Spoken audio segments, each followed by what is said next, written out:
mesmo àquele de coração puro, que à noite faz as suas preces, pode se tornar um lobo quando o acônito florescer e a lua de outono brilhar.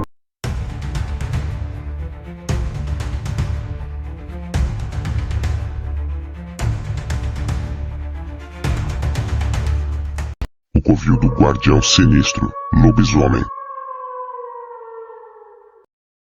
Sejam bem-vindos ao canal O Covil do Guardião Sinistro.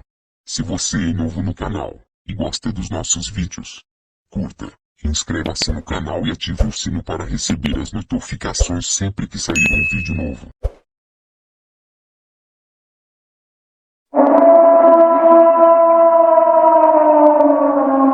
Boa noite. Eu me chamo Marcos.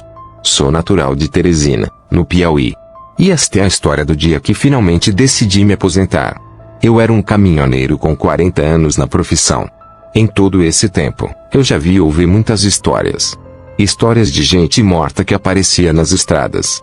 Aparições de pessoas na beira da estrada à noite. Gritos que se ouviam do nada. Casas assombradas perto da pista. E mulheres que apareciam pedindo carona nas estradas totalmente desertas.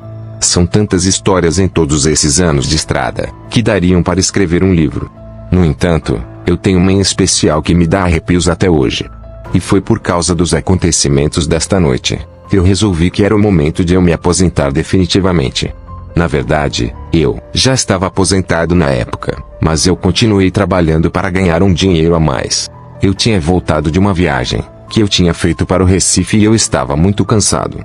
Eu estava indo para casa, o meu antigo chefe perguntou se eu queria uma carga para levar para Minas Gerais, na cidade de Januária, que fica ao norte do estado. Eu aceitei.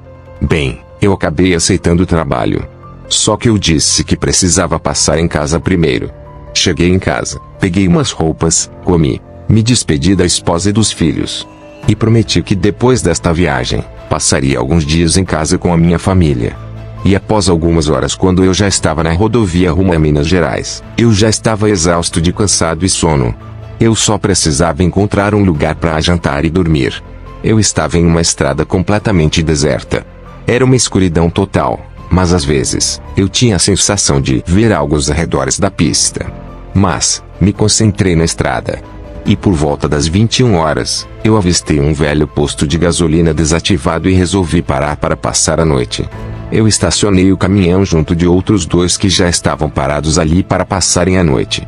O posto ficava afastado da cidade mais próxima, com casas dispersas pela região em torno do posto e uma mata fechada que se estendia por quilômetros. Os outros dois caminhoneiros estavam cozinhando em um fogão improvisado um pouco afastado do posto. E eu me juntei a eles. Ficamos conversando até as 23 horas. E quando deu este horário, chegou um vigia noturno que trabalhava no posto. Os dois frentistas haviam ido embora e o vigia noturno não estava armado. Ele carregava consigo apenas um pedaço de pau para sua segurança. O ambiente era tranquilo, mas o vigia veio falar conosco. Eu costumava levar uma rede que eu arrumava debaixo do caminhão, pois eu não gostava de dormir dentro da cabine, pois eu me sentia meio que sufocado lá dentro. Os outros dois caminhoneiros também dormiam da mesma forma que eu. E quando o vigia notou isso, ele nos alertou que seria melhor dormir dentro da cabine do caminhão. Ele disse que o lugar poderia ser perigoso à noite. Eu perguntei se havia bandidos ou algo do tipo, e o vigia disse que não, e nos contou uma história estranha. Na noite passada, eu simplesmente estava ali dentro da sala, quando ouvi os cachorros latindo. Eles simplesmente não paravam. E quando eu abri a porta da sala onde eu fico e olhei, eu vi um enorme cão, do tamanho de um homem, que saiu correndo e entrou naquela mata ali. A criatura era gigantesca, não era um ser humano, nem se parecia um cachorro, pois era muito maior do que as duas coisas. Quando ouvimos isso, começamos a rir. Eu disse que estávamos acostumados a ouvir histórias como aquela o tempo todo.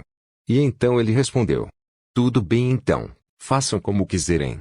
Ele fumou um cigarro e foi deitar em sua sala. Eu fiquei conversando um pouco mais com os dois caminhoneiros e quando já eram por volta de meia-noite, eu fui deitar em minha rede debaixo do caminhão. Um dos caminhoneiros foi dormir da mesma forma que eu, e o outro caminhoneiro achou melhor dormir dentro da cabine.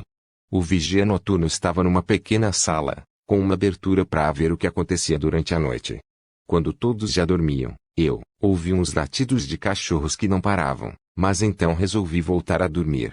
Os latidos ficaram mais altos e pareciam mais próximos de onde estávamos, quando comecei a ouvir uns estalos de dedos, que pareciam querer chamar a minha atenção.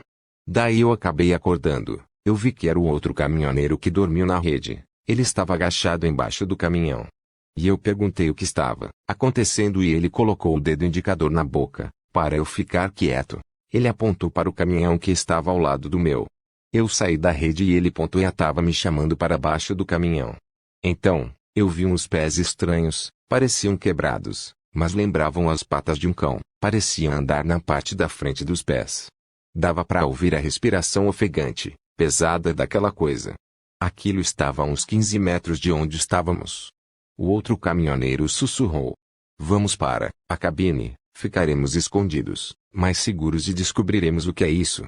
Eu sugeri que era melhor não ir para dentro da cabine, pois isso daria muito barulho.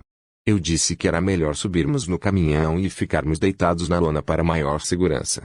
Assim fomos subindo devagar, ficamos deitados na lona, observando a movimentação daquela criatura. Ficamos lá por cerca de meia hora. Até que de repente vimos os faróis do caminhão que estava o caminhoneiro que estava dentro da cabine em nossa frente se acenderem e iluminarem a criatura. Aquilo correu imediatamente na direção da mata fechada que ficava perto do posto. E o caminhoneiro que estava na cabine abriu a porta, saiu e gritou: "O que diabos era aquilo?" Descemos do caminhão e pedimos para ele voltar para dentro da cabine e se trancar lá. Eu corri para a sala do vigia noturno, mas ao chegar lá, notei que a sala onde ele ficava estava com a porta entreaberta e ele não estava lá, dentro. Eu voltei correndo para o caminhão e me tranquei dentro da cabine junto com os outros 2 caminhoneiros. Ficamos trancados dentro da cabine, todos assustados com aquela situação. E assim ficamos até amanhecer. Quando amanheceu, saímos do caminhão e fomos até a sala do vigia noturno procurar por ele, mas a sala permanecia vazia, como quando estive lá à procura do vigia noturno. Ficamos pouco mais esperando ele aparecer, mas nenhum sinal dele. Ficamos nos perguntando se havia acontecido alguma coisa com ele. Passaram alguns minutos e nós decidimos seguir viagem. Mas quando entrei no caminhão que olhei pelo retrovisor, eu vi o vigia saindo de dentro da mata fechada. Todo sujo e com partes das suas roupas estavam rasgadas. Eu me arrepiei todo, acelerei o caminhão sem olhar para trás. Mas confesso que eu tive vontade de ir até ele e perguntar: "Aonde você estava enquanto aquela criatura estava no posto nos caçando?" Mas confesso que tive medo da resposta que ela poderia dar. Eu não tenho certeza, mas desconfio que aquela criatura no posto era o próprio vigia noturno. Bom, este é o meu relato de uma noite assustadora que fez eu me aposentar de vez. E agora, tanto eu, quanto os outros caminhoneiros que estavam lá, sabemos que o sobrenatural existe. Fomos testemunhas que lobisomens existem. Uma boa noite a... Então, você acredita no relato que foi contado? Você acredita na existência de lobisomens? Se você tiver algum relato sobrenatural que tenha acontecido com você ou qualquer pessoa que conheça, envie para os nossos contatos de e-mail ou de WhatsApp. Até o próximo vídeo.